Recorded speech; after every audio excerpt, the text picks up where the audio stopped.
listening to CreepGeeks Podcast.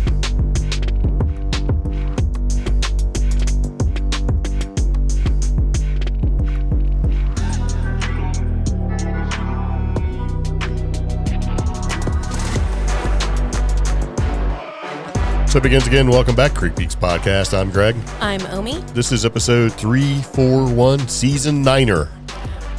WNC Bigfoot Festival, NC Bigfoot sighting, Appalachian hot blob, Bigfoot remains, and South Atlantic anomaly. Yeah.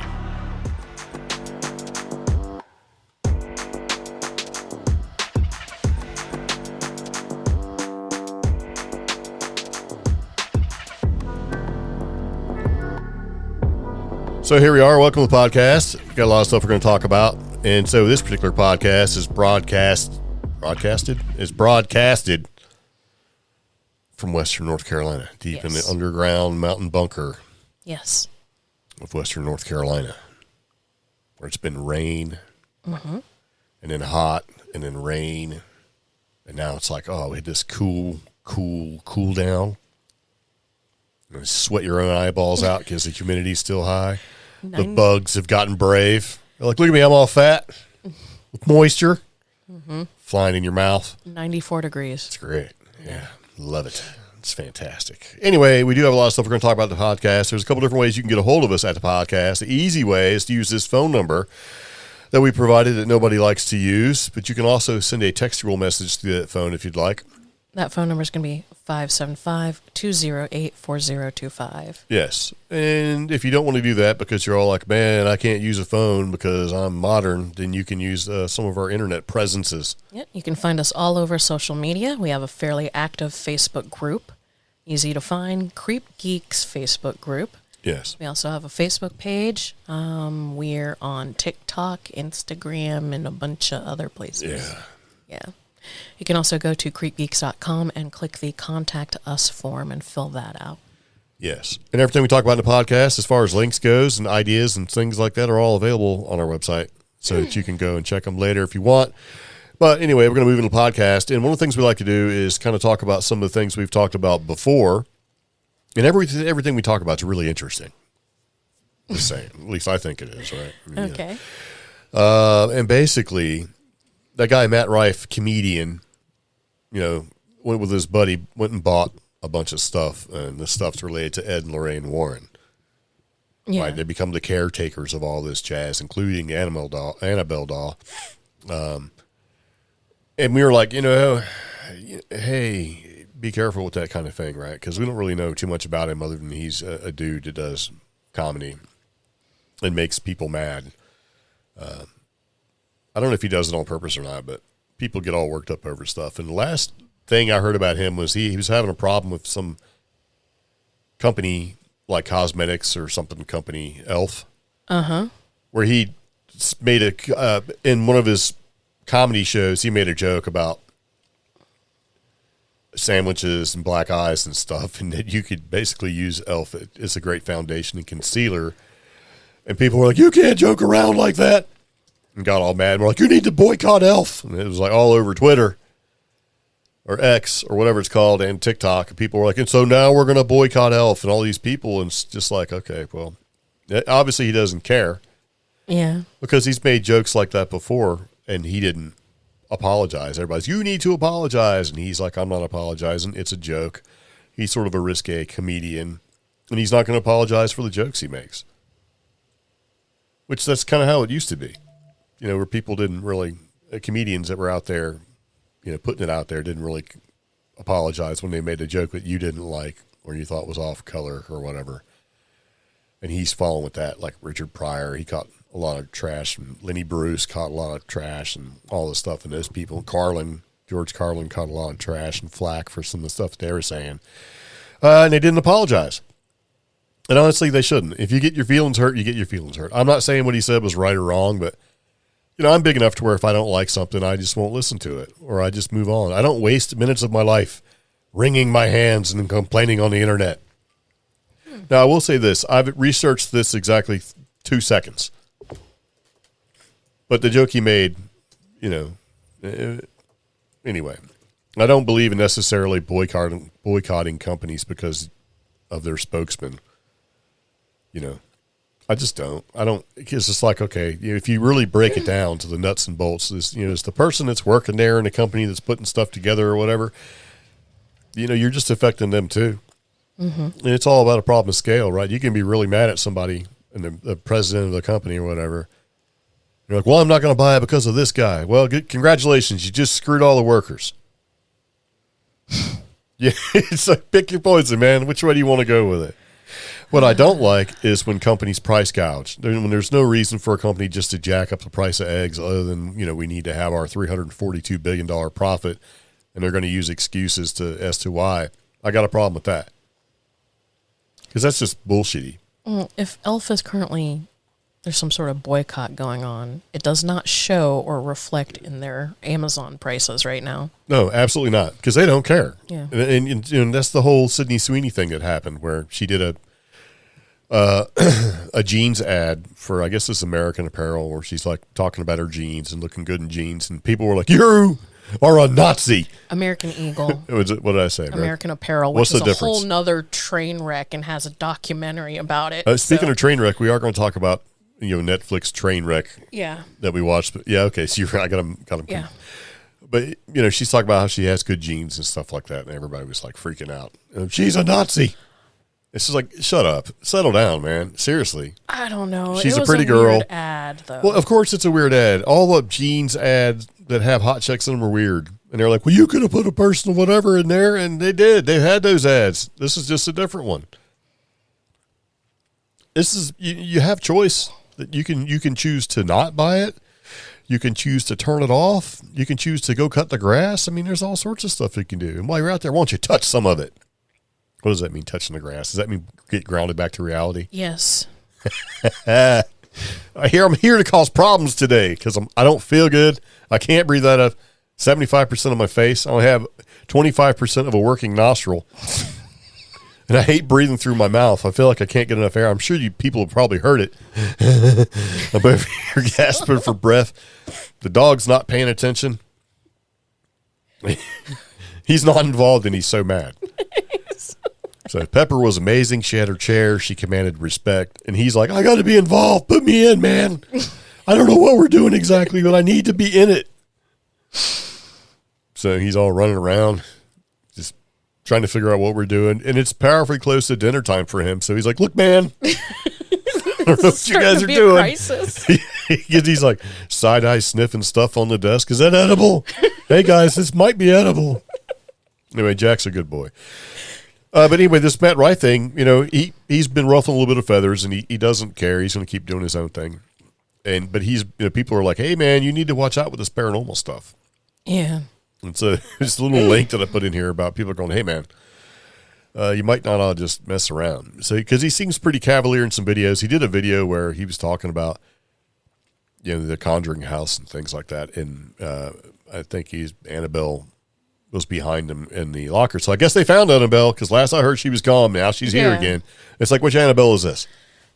They got more than one, I'm sure. Yeah, the fact that it was missing got a stunt Annabelle. Yeah. Which one goes on tour, right? Yeah. So I wonder, right? Could that be causing some problems? But in the background, in the glass, was this little thing like, there's a demon in the glass behind you, Matt. There's a demon. Oh, gosh. All right. Yeah, you probably shouldn't mess around with stuff and be too cavalier with it. I'm not going to go too deep into it, but I just know that he's causing issues and stuff. So maybe Zach Bagans is pretty happy about this because maybe Matt Rife will keep causing problems to take some of the heat off of Zach's weirdness he's got going on. People were mad at him because allegedly the whole tweets that he was getting from chicks, and his lady was like, "You're cheating." It's like, really? You were a Playboy bunny with Hugh Hefner and like 1,000 other chicks. Let's simmer down. Text messages versus that.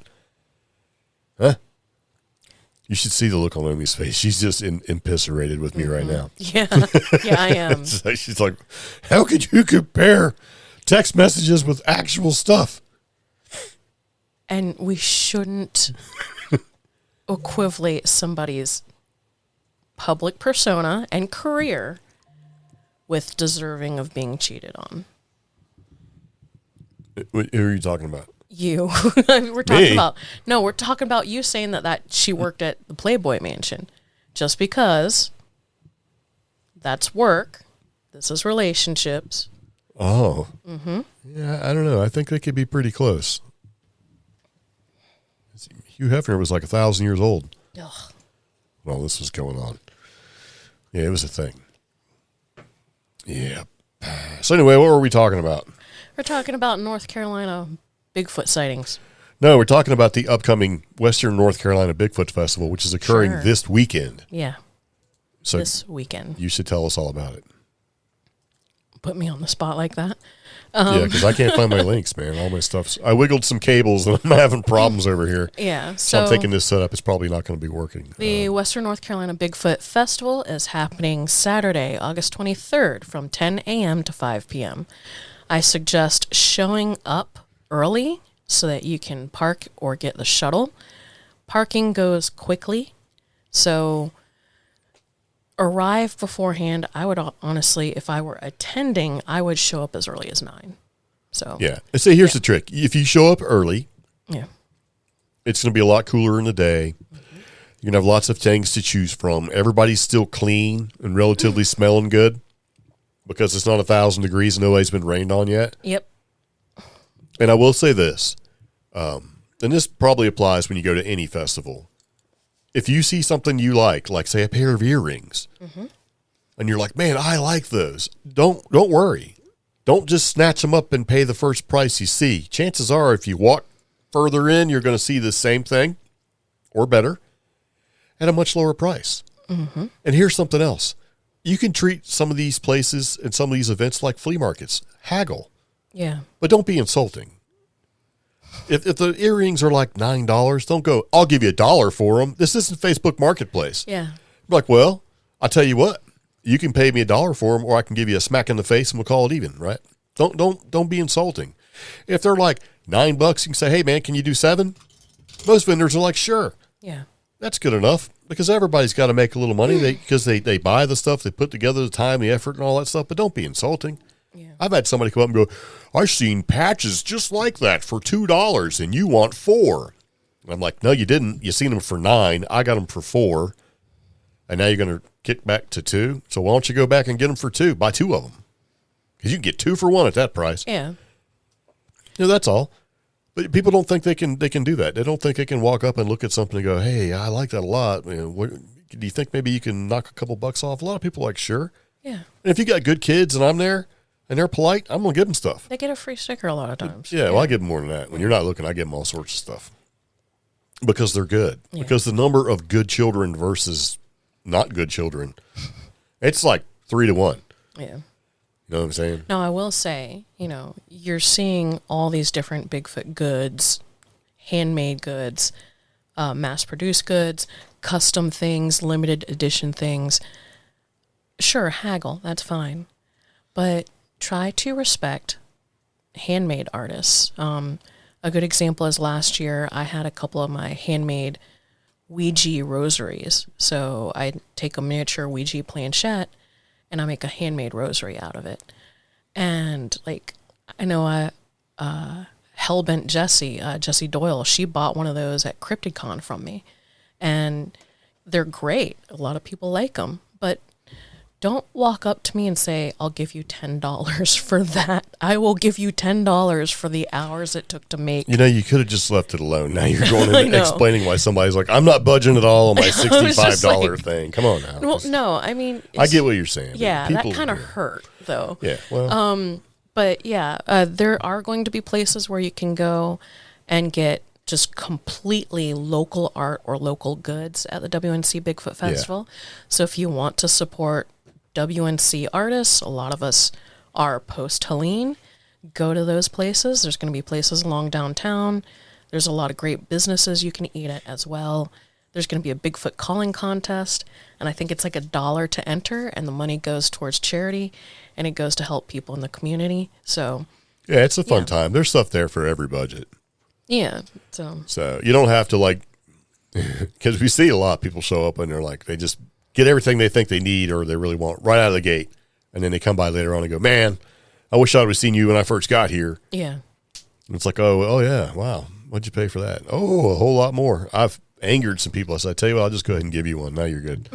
Now you shouldn't feel as bad about what looks to be a very similar thing. But it's a fun time. You should go get some drinks and stuff. Bring some water. And if I can give a small shout out, Mr. Bob's Donuts will be open. Yeah, this dude makes some fantastic donuts. He makes an apple ugly, which is an apple fritter that is literally, sometimes they're like 5 or 6 inches by like 4 inches. They're some huge. of them are like small Bigfoot footprint size. Well, he's making special Bigfoot edition ones that are covered in chocolate frosting. So they'll have a donut glaze, real apples, and a chocolate frosting on them. What's he call them? Bigfoot shit? Bigfoot poops. Bigfoot poops. Bob's Bigfoot poops. They are delicious. I think I had one the other day, as a matter of fact. They were fantastic. Yes. I'm like, ooh. All right, so that's pretty interesting. You should definitely go. It's one of the larger ones that's happening on the East Coast for sure. Yeah. Definitely down south. There's another one happening, I think, in... Littleton? No. Well, yeah, but there's a bigger one that's happening like in Charlotte or something like that, where they're trying to jump off the whole, hey, we're big too. We're big, but this is in Marion, North Carolina. It's in the mountains. Yeah. And we bring that up because, surprisingly enough, there has been sightings, and there's been a recent sighting in western North Carolina of a possible Sasquatch crossing the road. You didn't see this one, did you? No, but... Yeah. Full disclosure, I wrote this podcast and most everything in it like last week. Yeah. But I've been... You bring me colds, and sometimes I suffer. It's like, I don't feel good. I'm like, you're fine. And later on, I'm like, I really don't feel good. And you're like, you can't even breathe out of one of my nose holes. So, yeah, there was a motorist who couldn't believe her eyes when the car in front of her stopped. Right? Yeah. And here's kind of why I put this in here. The car in front of her stopped, and a Sasquatch dashed across the road. I'm looking at the BRO report. It's very detailed. BFRO? Yeah, BFRO report. Yeah, because, okay, so if you've ever been in this area in Western, there's bears, right? Yeah. And, we've had them run through our yard, all that kind of stuff. And they run a particular way. Bears don't look like what I assume a Bigfoot would look like, strutting across the road. They look like a bear running across the road. Yeah.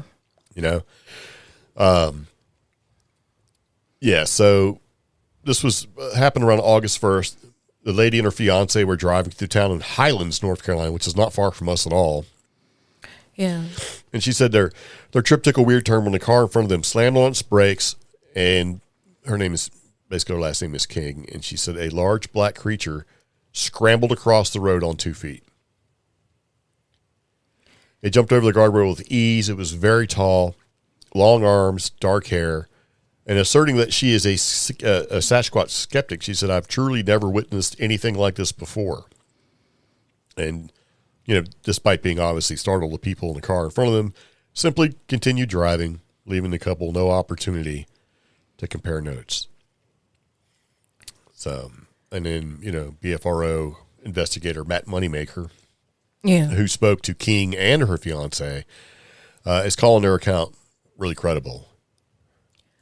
Well, when you go it happened in broad daylight. Yeah, when you go to the BFRO website and read it, the observation is my fiance and I were driving from Sapphire Valley to Highlands when the car in front of us stopped suddenly for what appeared to be a large black creature. It appeared very suddenly and then jumped over the guardrail with ease. It had long arms and very dark hair, very tall. We couldn't make out a face. It obviously startled the car in front of us, which slammed on its brakes. This car was a blue Hyundai Genesis. We were gobsmacked. It happened between 4 and 5 p.m. on Wednesday, July 30th, 2025. So the report was like August 1st. I like where it happened. North Carolina, South Carolina, and Georgia all intersect. Yeah, Sapphire Valley to Highlands. Yeah. So it's all mountainous. It's not like, environment, highway surrounded by thick forest and mountains. So. Yeah. And the mountains out here, the trees, they're just so thick. You can be standing right next to somebody hiding behind a tree. You'd never see them. Yeah. It's not like the desert where you can see somebody walking from 2 miles away. Here, you're lucky if you can see 10, 15 feet. So that's pretty crazy. I kind of like that. But I wish we have dash cameras. Yeah. We have multiple cameras on our vehicle. So it'd have been great if there was some kind of footage or something, but obviously not. Yeah. Because you know what would happen? We'd be like, oh man, I got a dash cam. And you're going to look at it, it's just going to be this blurry, furry looking thing just running across the road. You're going to go, that's Bigfoot. And a million people are going to go, well, first off, you didn't draw a circle around it, so it's not Bigfoot. And secondly, it's blurry. There'd be no winning with this kind of thing. Although if we had it with our dash cam, it'd be 2.7K to 4K of blurriness. So, I'm looking at the BFRO report. Burfo report. Burfo, yeah. And they do they've gone a little circle crazy explaining, highlands and everything. And I'm like, So, well, the attempt was made. I appreciate it. So, yeah. That's kind of cool. Yeah. Bigfoot sightings around here. Because, see, we were wondering before, and I actually talked to, I didn't talk to him, but I left him a little message. Beans. Yeah. From Alasquatch. Yeah. Because he was talking about a lake that he goes to, and that somebody had a sighting there, and it's one of his favorite sightings. Reports and stuff, and something had changed in the area, and he, it was a fire. Mm-hmm. So there was like a big fire in the area, and he was wondering, if that fire is going to change things. Yeah. Because before there was no bear. You wouldn't see any sign of bear or anything like that. There was no bear, but there seemed to be a lot of Bigfoot sightings. Yeah. And then all of a sudden that fire, no Bigfoot sightings, and all of a sudden a lot of bear. Yeah. And it kind of got me wondering too, because I put a little comment on his thing. It was like, hey, I kind of wonder, we're in Western North Carolina, where the geography of this place, this region, is completely different in a lot of places than it used to be. And I wonder how that's going to affect sightings and things like that. So aside from this one, coast to coast sighting, where it's listed, where I put a link to it, which is I haven't heard of anything around here hardly. Yeah, and this is way southern. Traditionally, the Bigfoot sightings are like more URE into, and then up north a little bit. Yeah, more towards the Tennessee border, or the Blue Ridge Parkway area, and like talking to people who have family in like Avery County and Mitchell County, the bear reports are out of control, but so are large big cat sightings. Yeah. So that's really interesting there. In fact, I'm trying to get somebody to like show some trail pictures of a big cat sighting out towards Avery. Oh, we know big cats don't exist here. Oh yeah. Even though we have like the Wampus cat and other things like that. According to the Forest Service. Yeah. Yeah, but they're like, well, if you only have less than 100, then we don't really count it. It's like, well, I mean, 100 big cats is still 100 big cats. Yeah. So that number, I think I'm a little like inflated with that. That jaguar sighting that just happened in Arizona or Colorado, that was pretty cool. I mean, because it looks just like a South American. Like a puma. Yeah, A jaguar. So. Yeah. All right. So, also, we talked about a statue, a Bigfoot statue that lost one of its arms. It got like cut off. Oh yeah. Well, evidently they fixed it. So I just want to put that in there. So the one-armed Sasquatch and I think it's in West Virginia has been fixed. Now it's got a new arm. Okay. So that's good, right? Yeah. It's progress. Yeah, I'm not going to go into the link because it's kind of boring. Because I want to get to this. This is something that I seen today, and I'm like, I got to put this in here. Okay. So there's going to be the New York State Fair, and Bigfoot remains are going to be showcased at this fair. Okay. Remains. What do you think about that? Sure. I mean, we've seen remains hoaxes in the past. Well, I thought it was going to be that guy who did some things with Bigfoot. Yeah. And I cannot remember his name right off the top of my head. I didn't even write it down because if you ask me in 2 minutes, I can spit his name out. But yeah.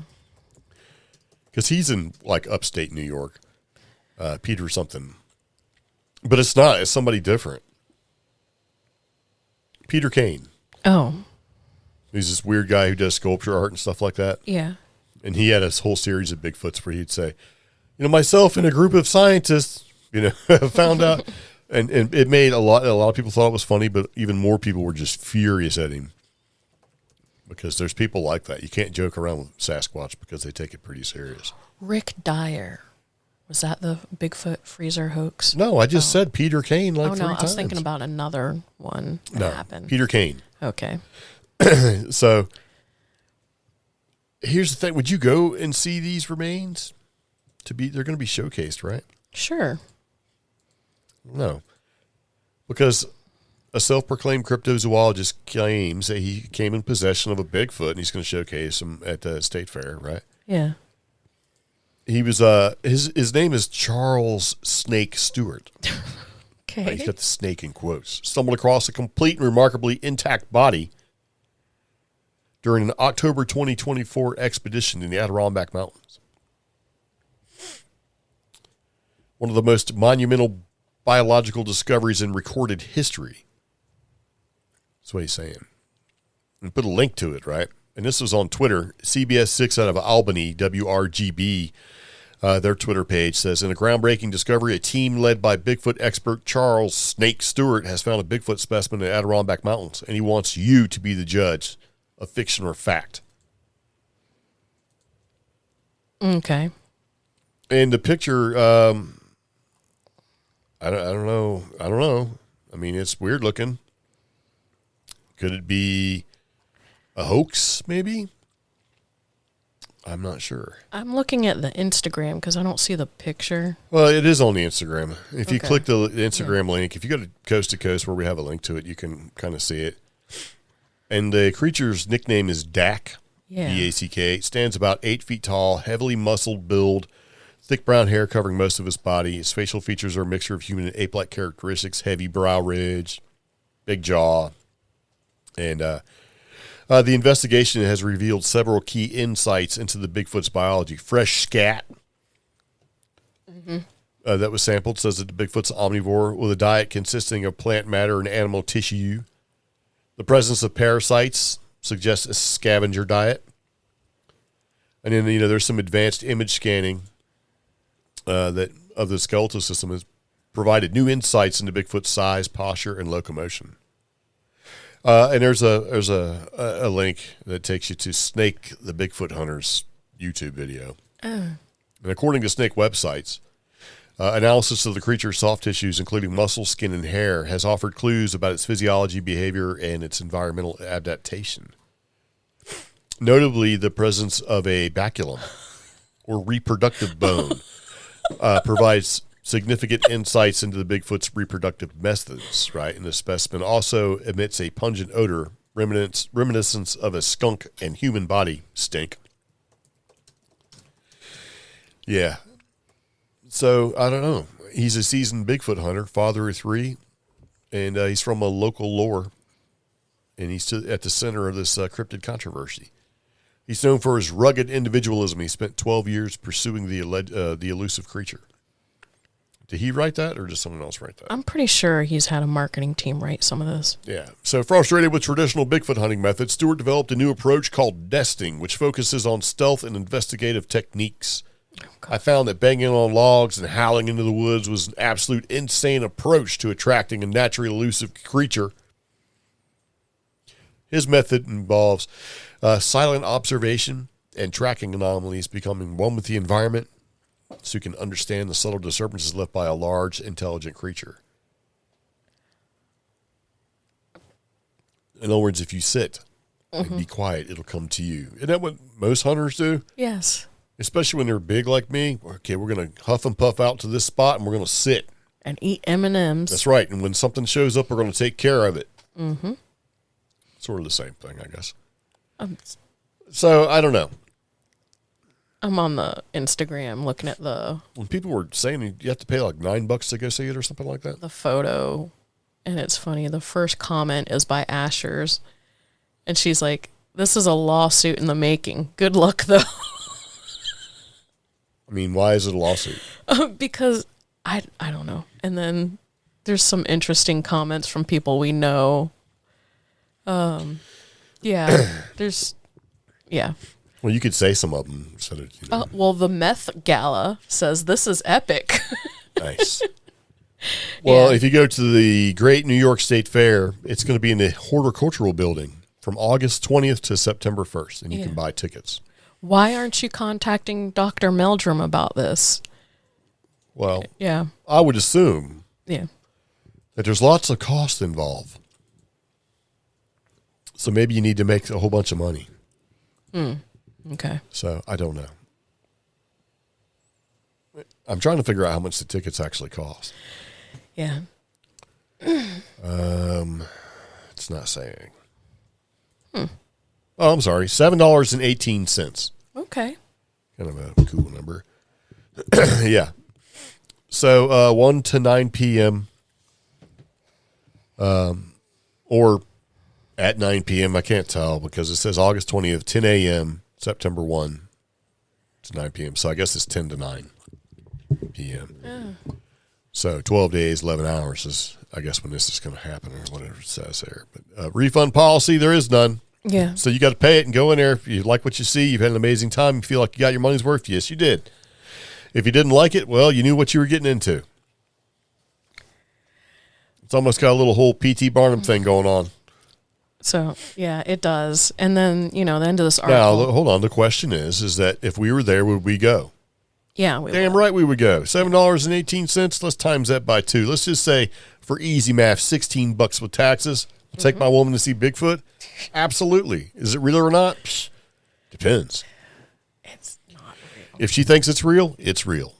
It's If she doesn't, absolute trash. That's how this works, man. It's going to be great. Get her a little ice cream cone, maybe a little Bigfoot something. Bigfoot poop. Oh, I mean, come on. I'm surprised nobody else has gone. We should do this. Peter Kane did it. He had some videos that looked pretty interesting. This has been done before with the whole Iceman. Remember the Iceman? Yes.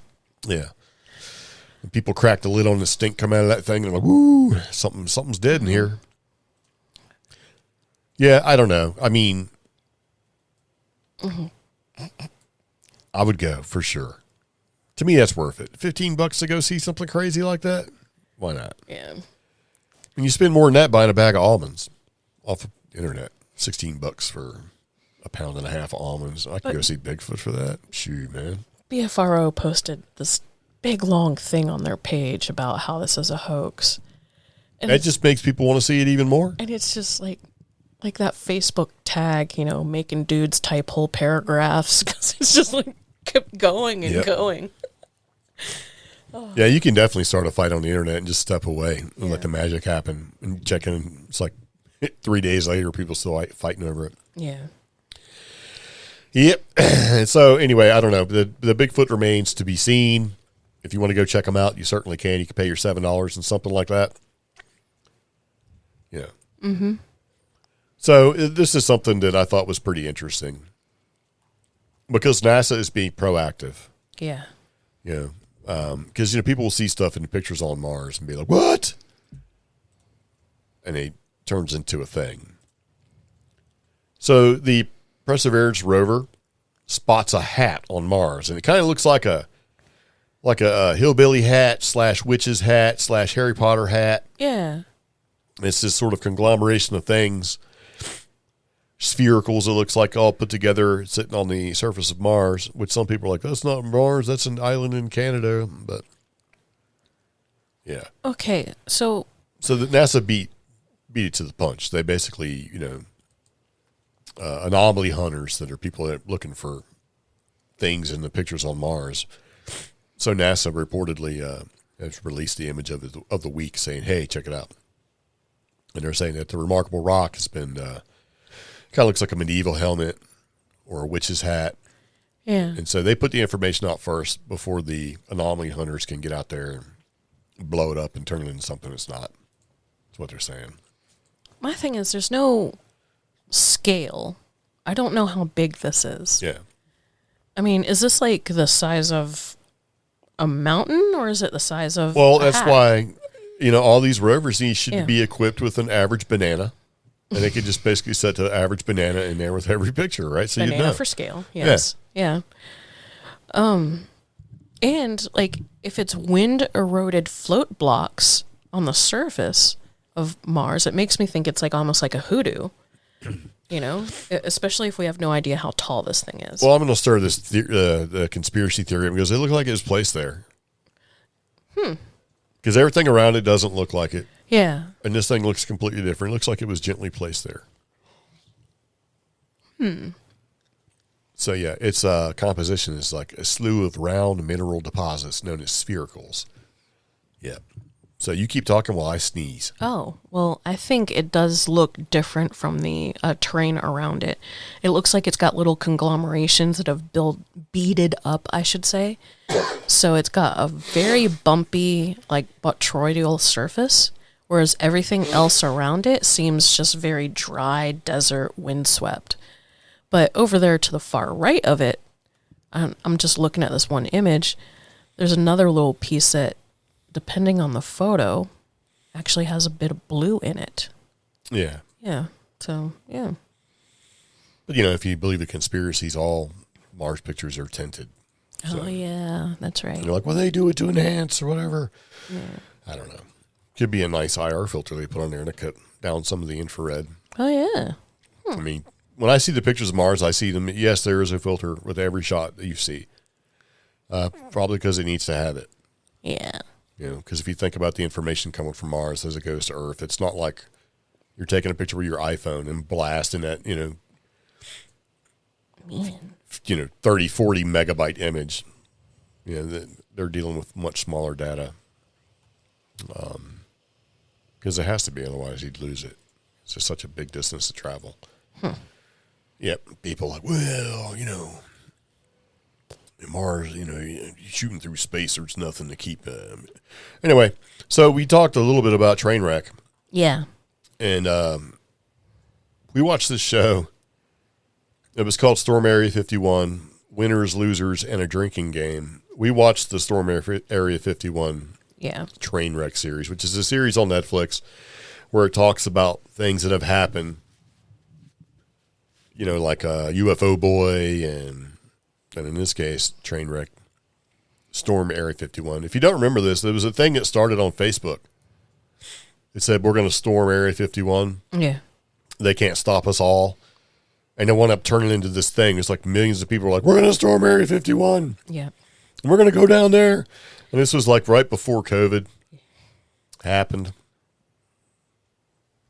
I'm pretty sure. Anyway. It turned into a big thing. So it was a Facebook event started by this kid. Yeah. And it got bigger and bigger. And then, of course, people got involved. We need to capitalize, make some money off of this. Yeah. And then there was partners, and partners didn't work out for each other. And they started fighting. And then there was the fears it's going to turn into Fire Fest, which was a failed thing. And then the FBI got involved and scared this kid to death. Yeah. Because he was just a vape shop guy at the mall who all of a sudden created one of the most craziest event meetups on Facebook. And people from all over the world saying, we're going to be there. So, of course, the government got scared. Like, holy crap. Because, the internet and governments, I guess, they got a little scared. They didn't realize what was going to happen. They were afraid that even if a small number, like 10,000 people showed up and tried to storm Area 51, it would overwhelm the base. So they're like freaking out. Do we need to move some military hardware in place? What are they going to have to do? And they're like, are we going to have to start shooting people? That's the thing where it really boils down to. Yeah. Are we willing to shoot about 10,000 people to protect the base? The short answer is somebody would try. Yeah. I don't know. So they got legitimately freaked out and started planning for it. Yeah. Spoiler alert, nothing really happened except a couple people doing a Naruto run. And they said it was mainly the event was sort of staffed, if you will, by YouTubers and social media people who have just gone there. We talked about it on the podcast. Yes. And we were like, we could go. Yeah. And then it was like, it's a whole lot of work to drive all the way out there. I didn't think anything was going to happen. And we wound up taking a different trip and going. Yeah. So, because I considered it for about 6 minutes. I'm like, I think this is going to the title isn't Storm Area 51 Drinking Game, but this particular article. No, but it created a drinking game. Has suggested a drinking game. And the drinking game is either you drink every time you hear they can't stop us all or clap them cheeks. However, if you'd like to get fully drunk, drink every time you hear Naruto or meme. So. Yeah, you'd be dead. Yes. With meme, but. Yeah. So it's on Netflix if you want to watch it. It's actually pretty funny. It's as close to like UFO stuff as we got for this particular episode of the podcast. Is like, but yeah, I remember chuckling the whole time. It's like, I remember that. Yeah. But that kid was just terrified. He obviously wasn't ready. He was not. For the fame. Yeah. To the point where it's like, I don't know. I don't want to say the kid he was a complete pushover. You got to watch it. I don't want to be too hard on this guy. Yeah. Because, what are you going to do? If you're an older adult and wise to the world, half this stuff wouldn't have happened. Yeah. They did happen. Is it worth watching? Sure. Yeah. The one I don't want to watch is the train wreck poop cruise thing. Oh, gosh. Do not want to watch it. Remember, there's a cruise ship that just, their sewage was backed up and they were stuck. And, it was awful. And that's a thing because apparently that happens more than we know about. Absolutely. Yet, I have family members who are like, go on a cruise. No. Like, I can't even eat from the same fast food restaurant twice in 1 week. I have an uncle, Yeah. Uncle Sam. I got to see a bunch of cruises and do a bunch of cruises. Mm-hmm. And our ship was clean. We cleaned it every day, every morning, every evening, every afternoon. Cruise ships, they don't clean until they have to for a lot of things. And it's filthy. Yep. I mean, when you're walking on the ship, people that were just there doing nasty things in your cabin are walking off. It used to be like when you flew, they'd be like, oh, you can't get on the plane yet. We're cleaning it up for you. Like, yay. They don't do hardly that stuff anymore either, man. I couldn't even imagine. Yeah, cruise ships, I may be wrong. Maybe it's the more your ticket costs, the cleaner your cabin will be. You know what I mean? I don't know. Because you get, the crew is international. You don't know what you're getting involved in. It's just the whole thing is, plus it's like, okay, well, what if this thing decides to flip over or sink? Where do I go? Where's my lifeboat? Are me and my wife in the same lifeboat? There's the questions that I have based off previous military experience, having floated around a good chunk of this world. Like, for example, my brother was on the same ship as me. It took an act of Congress nearly to make that happen, but he was on the same boat. One of the things that we had to do was pick which lifeboat we were going to be in together. And we picked number 8 because I was already in number 8. It's like, you're new here. You get to go with me. Okay. Yeah. I mean, what kind of choices have you ever had to make that decision before? It's kind of a weird thing, right? Maybe I'm wrong. I would like to take like an Alaska cruise or something like that. Yeah. I don't know. Well, that sounds like it's cold, so the cold would kill all the germs. Well, it'd be cold. Okay, so a lot of cruise ship places you go, they're great. They're set up for tourists and stuff like that, but I don't think you get a real feel of the community unless you go deeper into it. Because the place where the tourists go, they're amazing. Go see how the real people live. Go to a grocery store. You ever want to see what it's like when you're in a foreign country or country outside of the U.S., go to the grocery store. Yeah. See what the locals do. But some of these places that cruise ships pull into, you don't want to go into the local neighborhoods. Yeah. They're probably not as safe as you think. I can guarantee you they're not as safe as you think. But yeah, I don't know, man. Maybe one day I'll watch the train wreck poop cruise. But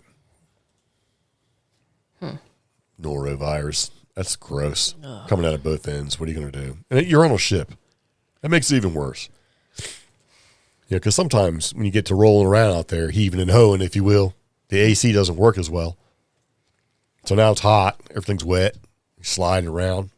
It could be awful. That's because by the time you feel seasick, if you're in an environment like that, it's already too late. So it's not like you're like, I'll just take these patches or take the pills. It's too late. If you're already feeling seasick, those patches are too late. You might as well just ride it out.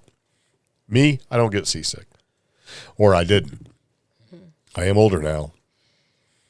I got a cold right now. I can't hardly handle, let alone being out there. So that's crazy. So speaking of crazy, I like this. There's a Missouri congressman who believes the Smithsonian may be hiding giant humans that once roamed the earth. The evidence. We've all heard this story. Yep. Giant skeletal remains get found, and who shows up? The Smithsonian people, and they take them away, and we never see them again. Yeah. And, the Smithsonian, last time I checked, isn't that like run by the government? Isn't it like a government museum type situation? I think it is. They just show up, take the remains, and what giant? It's like newspaper articles, like one in New Mexico where they found like 88 bodies. Smithsonian showed up, took them, gone. Yep. I don't know. If you dig into it, we actually went to a conference type situation, and I talked to the wonderful, I can't remember her name, but she was in Aruba and went and seen all sorts of crazy giant type stuff in Aruba, including large skulls and what she called the birthing caves, where the giants would go and give birth, because the giants were all over the place.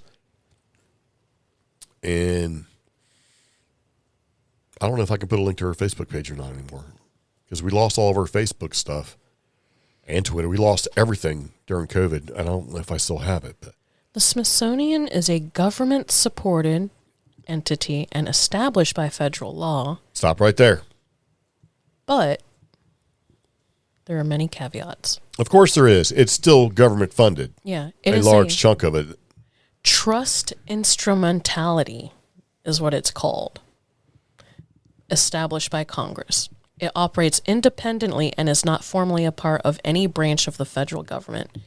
It receives significant federal funding while also generating revenue from private sources, accepting gifts, and generating revenue outside of federal appropriations processes, which is uncommon for federal entities. Yeah. Huh.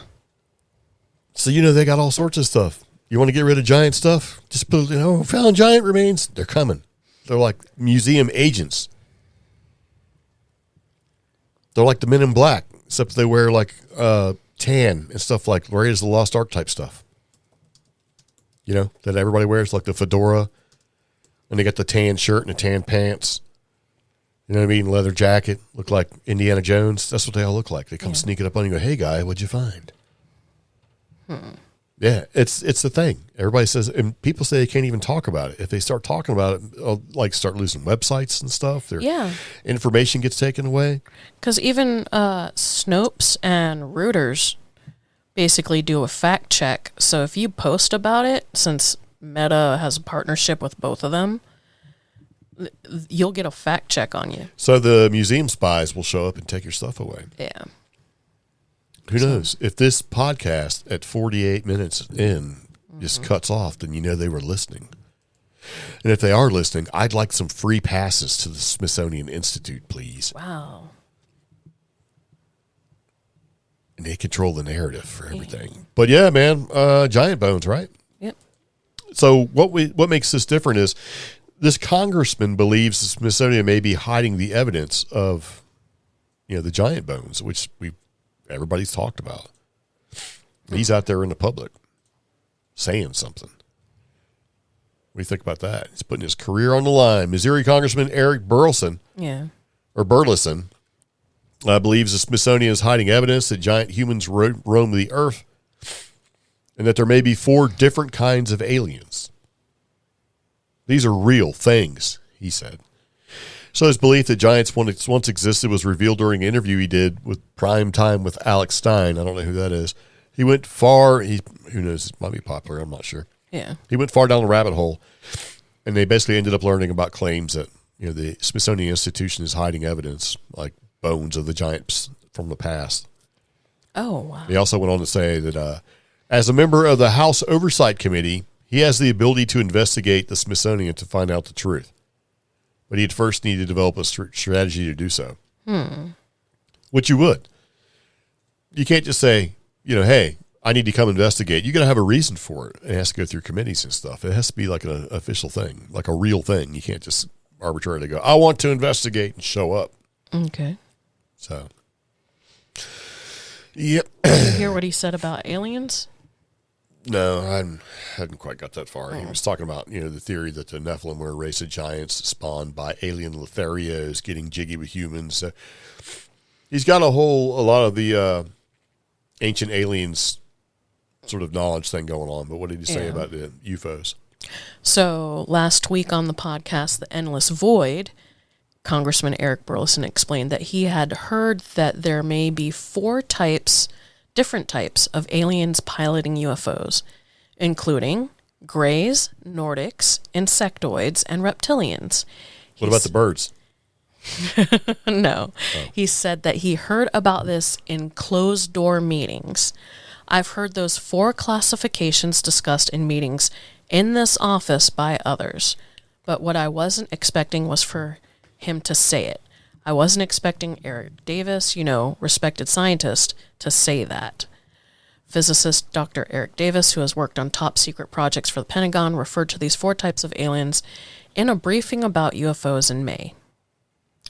So if this is true, it would be a paradigm-shifting moment. Yeah, but if you're giving a briefing about UFOs and like what's flying around and all that stuff, and you lead into the crazy part of it, you can't just give a conference or a talk about it to other people and say, we don't know what it is, this is it. You have to make it sound crazy and like, oh, I don't really need to worry or pay attention to this. Yeah. I mean, if you watch one of the episodes of Resident Alien, he lists off all the types of aliens that have the same list with the exception of the avians, which were added because he had a bird girlfriend. So none of this is the idea that aliens come in different types and flavors. That none of that's new. That's been around for a long time with the Nordics and reptilians and the insectoids and the avians and whoever else. And the idea that, the Greys are drones and that Bigfoot's a drone and all this crazy stuff. So drone as in, controlled thing to do things, not a flying drone, but But I like the idea for a congressperson to be saying, because I haven't heard any congressperson really get out there or any representative get out there and say, Smithsonian's stealing the alien or the giant bones and I want to know more about it. Yeah.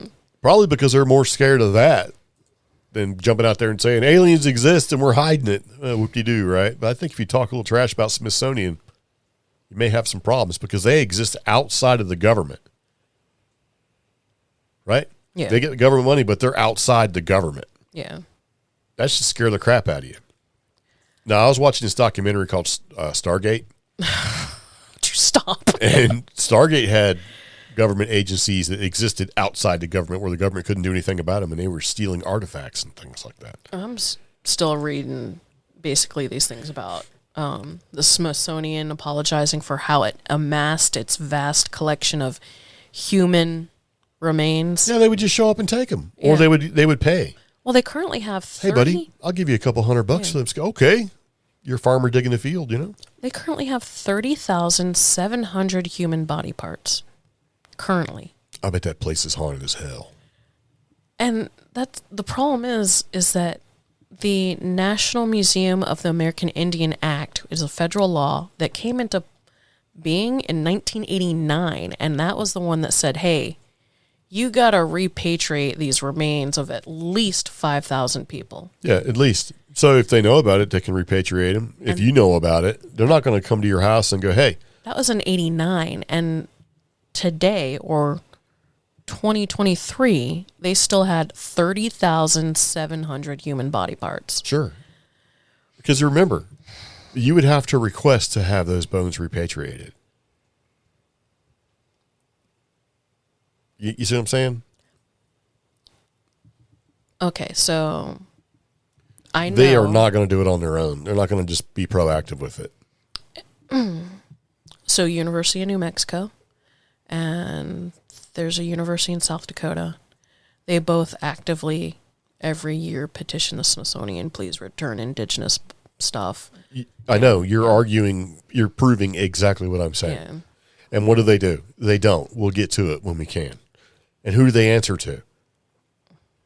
Nobody. If they're outside the government, they really need to answer to it. When somebody raises enough stink, then they'll repatriate some bones. But they're not going to go out of their way to actively do it. Yeah. You know what I mean? That's the point I'm trying to make. It's a problem of scale. I'm not saying they're right or wrong. I'm just saying that if they're not going to come, they're not going to put hey, check out our website to see if we need to repatriate some bones in your neighborhood. They're not doing any of that. So you have to request it. It's just like trying to do a Freedom of Information Act. You have to put together a little package and fill it all out and say, I would like this information. And they'll get to it. Whenever. It's a process military veterans go through when they have to do a Freedom of Information Act just to get their medical records and stuff. They're like, okay, we're working on it. And then, 3 years later, you may get them. Or 3 days later, you never know. Well, we probably just made some kind of Smithsonian watch list. We're going to go, and they're going to be like, hey, is your last name? You were not allowed. You're denied entry into the Smithsonian. Just like you were never allowed into the Travel Lodge ever again. Excuse me. I'm dying over here. Yeah. Fun fact: I have a lifetime ban at Travel Lodge. Stop. I do. You didn't believe me. Remember that one time I told you about it, and you were like, "Whatever." Okay. And then we went to go stay at a Travel Lodge, and this was like decades later. They're like, "Sir, they took my money and everything."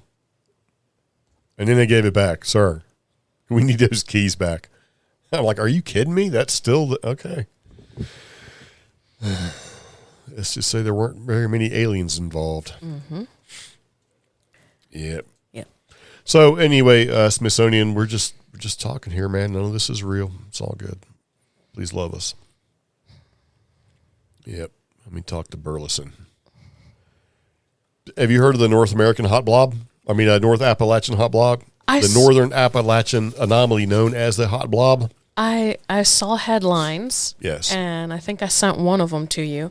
And the problem with that one, it came from some major website. I still didn't understand what they were talking about. Well, just so you know, I've looked at a bunch of websites, and I, too, still have no idea what they're talking about. I think it's this big magma blob of rocks that's just rolling around underneath something. Why do they call it, like, hot rocks? Is it a magma blob? Is it, like this article starts off, an area of anomalously hot rocks 120 miles beneath the northern Appalachian Mountains could be the product of a continental divorce when dinosaurs still ruled. Okay, so it's moving rocks, or is it a moving hot blob of magma? Either way, it's a hot blob of something moving underneath 120 miles underneath the ground. Okay. So the Earth is dotted with hot zones. I didn't know this. There's hot zones on the planet, like that are really deep, and you have some of them that are caused by like mantle plumes, and because things are moving around underneath the ground. It's not like it's a sort of a stationary place. That's why we have earthquakes, and tectonic shifting, and plate shifting, and things like that. Mm-hmm. Well, I guess where a couple of these rub together, you get friction. Mm-hmm. Friction makes heat. Whatever's getting heated up is in there still moving around, and you get things like this, Appalachian hot blob. Like it's a mass of rocks or whatever. They don't necessarily say how big it is. Yeah. But, the Appalachian mountain range is one of the oldest on the planet, and so there's still some stuff moving around underneath there. We just had an earthquake just outside of Asheville a week and a half ago. No, it was like Friday or something. What? No, it's longer than Friday, but it's like magnitude 2.6 or maybe even higher. So, in other words, the mountain range that we're all living on, if you're here in North Carolina and West Virginia and places like that, and South Carolina, Tennessee, it's still geologically active. Thursday. Yeah, it was last Thursday. All right, well, yeah. It seems like such a long time ago. Yeah. So the idea of mantle waves is just basically how things underground, when they move and the mantle comes together, it sort of creates an undulating wave as things sort of ripple and happen when collisions occur. Can create these, separate hot, dense rock that happens at the base of the tectonic plates. In other words, when those two areas are coming together, it creates that friction. And that friction, that hot spot can move. Yeah. And that's the idea behind the Appalachian hot blob. Okay. Well, it seems like even Greenland is considered part of the North American plate. And so they have an upwelling, beneath the Labrador Sea where some of this comes together and pushes it out. Yeah. But the anomaly is moving at just 22 kilometers or 13 miles every million years. So it's moving. So it's moving from the U.S. up, heading through like Newfoundland, and there's like under the ground, you got Labrador and stuff. It's heading to Greenland like 80 million years ago. They're saying the whole area. Yep, so it's a hot zone. So I had no idea these things existed. And so if you look at the central Appalachian anomaly, which also exists, it lies further south, and they consider that the possibility of a result of an earlier wave of a hot blob. So these hot blobs are occurring in waves. Oh. So one hot blob gets released, and then after a while, another one gets released, and they are traveling up along that Appalachian mountain ridge that we have that kind of goes through. Yeah. So, yeah. Now, if you look it up, it's a real thing. And this website that we actually picked, because I've started picking websites that aren't blocked behind ad blockers and stuff, or behind paywalls. This one is IFL Science. Yeah. Now, before we all panic, though, the anomalies are moving at 22 kilometers or 13 miles per million years. Yeah. Yeah. Just so you know, I said that 3.5 minutes ago. My head is killing me right now. You're like, but wait. No, my I'm head like, is man, really that killing me. That sounds familiar. I can't breathe out of my nose. So just, yeah. I need a hot blob. Open up my nose holes. But I had no idea that was a thing. So, but the idea, it's like, so, I mean, I wonder how that would affect the area. I mean, I know it's 122 miles below, the below ground, but what is it made out of? I mean, rocks? Are they iron ore based rocks? Is it like this? You know what I mean? Mm-hmm. I wonder if that has some sort of effect. We'll never really know. It happens so slowly, but the fact that it's happening that slowly is kind of scary too. Yeah. Is that what feeds it? It just keeps getting bigger because of the friction. Is it eventually going to melt? And one day you're going to be out there cruising around the Blue Ridge Parkway, and this big hot blob is hit a vapor pocket, turns into steam, it collapses. With age, things heat up and flatten, and then there's erosion and, like you said, tectonic grinding. And that's why the Appalachian Mountains, despite being so old, are so low compared to new and young mountains. Like the volcanoes in Hawaii or the Rocky Mountains are considered very young. So, yeah. I mean, I don't know. I just think it actually would mean more land mass, maybe. I don't know. Who knows? Yeah. So that led me to, there's another anomaly that's going on. Basically, it's like the Bermuda Triangle in space. Okay. What do you think about that? And that's called the South Atlantic Anomaly. Oh. And this is baffling scientists. Yeah. Which I always like that. Baffle scientists. Like, I just picture a bunch of scientists in a room running around going, what is it? I don't know. Right. Yeah. So, the way the article goes, this is off Anomaly, right? If you thought the infamous triangle was only on Earth, think again. Scientists are now tracking a vast and expanding anomaly high above the Atlantic Ocean, a cosmic danger zone where satellites malfunction and astronauts report having weird, mysterious glitches. So they're calling this the South Atlantic Anomaly, and the region has been puzzling the researchers for decades, and it has a troubling trend. The anomaly is expanding, potentially altering our understanding of the Earth's magnetic shield and space hazards. So, people talked about Bermuda Triangle for a long time and having like problems with magnetism and things like that. So if this is extending out into space, then the triangle has just become a three-dimensional type triangle versus, sort of just 3 points and saying in this area we have problems. If this is going into space, that's crazy, right? Mm-hmm. So they're saying that the SSA or the SAA is an area where the Earth's inner Van Allen radiation belt dips unusually close to the planet's surface, and this creates a weakened magnetic field over parts of South America and the southern Atlantic Ocean. So as the satellite passes by, they're actually bombarded with intense radiation, often causing data corruption, power outages, and unexplained technical glitches, and that's from NASA. So...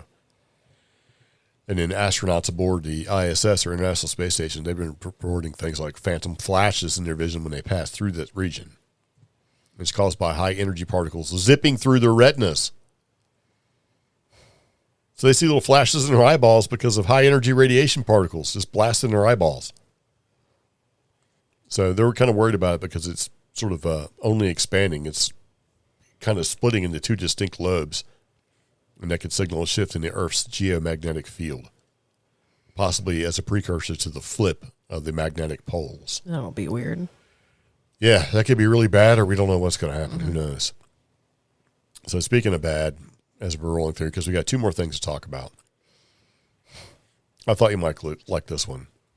So a Danish zoo is requesting residents donate pets to help feed its predatory animals. No, the headline is very knee-jerk reaction. Heck yeah, that's why I put it in here. Yes. But when they clarify Did you see the picture?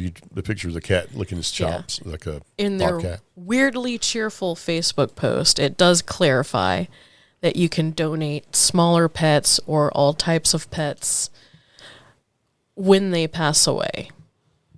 So, yeah. Lest one fear that their beloved bunny or other precious pet might be merely tossed into an animal's cage to defend for itself. That's exactly what I thought was going to happen. The zoo stressed that the donated creatures are gently euthanized by trained staff before turning into fodder. Arguing that the program ensures that nothing goes to waste, they called on residents who have an animal that has to leave here for various reasons to participate in their imitation of the natural food chain. So you get to take your sad, poor animal, have them put down, and then fed to something. I'm sure they would appreciate that. Yeah. So It's a circle of life. Peaceful and calm. And see, what a lot of people don't know, because I knew about this part, was that this macabre program also accepts horses should a resident wish to make a particularly large donation. It drew mixed reactions online. Some people called it sick.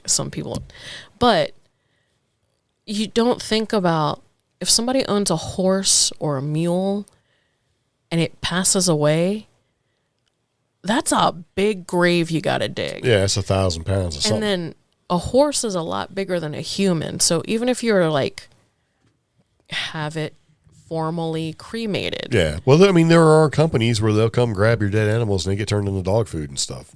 Yeah. Which is kind of like, how long has that horse or cow been dead before it gets ground up and mixed with all the other stuff that you feed your dog? Now, I know a dog sits around licking itself. Yeah. So you probably wouldn't know the difference, but you know, the idea of you just calling a zoo up and going, hey, I'm really tired of this hamster. Do I just drop it off, or how does that work, right? Because there's people out there that just don't give a crap about animals, and those people are terrible, terrible people. But so I put this article in there to infuriate you, and it didn't work. No, it didn't, because I actually think it's a great program for certain things. I don't even know you right now. I mean, like, especially like the horses, because, I mean, could you imagine trying to cremate a horse or even bury a horse? I'm sure somebody's tried. Horse? I mean, that ain't no regular burn permit. Yeah. So I did have one more article that wound up popping up behind a paywall, unfortunately. It talks about the blue whales are going eerily silent, and scientists are saying it's a warning sign. Yeah. I was going to tie this into that interplanetary thing that's coming. It's supposed to be here sometime, and they're like, what is it? Because it reminded me of the Star Trek episode we watched. Not episode, a movie. Mm-hmm. Where they have to go back in time to San Francisco because the blue whales weren't singing, and the thing came to the probe, like, trying to get a response, and it didn't happen. So they had to go back in time to steal two blue whales. Franks and Beans, I can't remember their names. Those two whales had to get together, and once they started calling the little probe things, like, okay, guys, see you later, and it took off. Yeah. Yeah. And they talked about, you know, they had to get the whale keeper, and she was there. And then later on in Star Trek Lower Decks, they had the two Porpoise Starfleet members.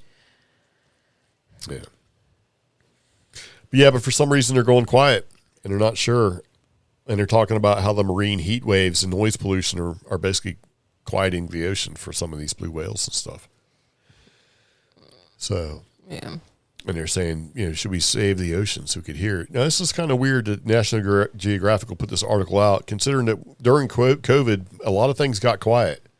Yeah. And there was an uptick in all the animal activity in certain places that they didn't ever have it, or it had been greatly reduced over time. Since things got quieted down and people were locked down, they started coming back. Like the Venice canals got cleaned up, and there were actually fish and dolphins and stuff in the canals. And allegedly whale activity increased.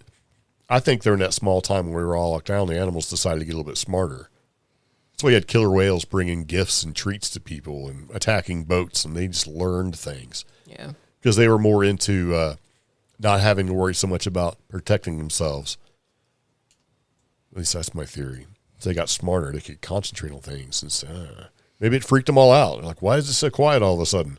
The humans have gotten quiet.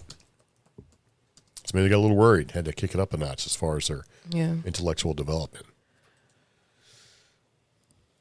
So, I don't know. Well, I found a non-paywall link, so people can still read about it later. So, yeah. Is that your way of saying that you're done? So. Anyway, I think we're going to go ahead and take a second to wrap up the podcast. We do appreciate you taking the time to listen. We really do. If you want to review the podcast, you can certainly do that. We take only the finest 3 to 5 star reviews anywhere you want to leave them, because this podcast is available everywhere, even in countries I can't pronounce. But this has been a CreepGeeks Podcast, episode number 341, season 9er. And that's all I got to say. So I appreciate you taking the time to listen. Yep. Thanks, everyone, for tuning in. Be sure to join our Facebook group, CreepGeeks Facebook group, and send us a message. Yeah. Say hi. So it's good. It's all good. So anyway, see you later. Take it easy. Bye, Sickle. Bye.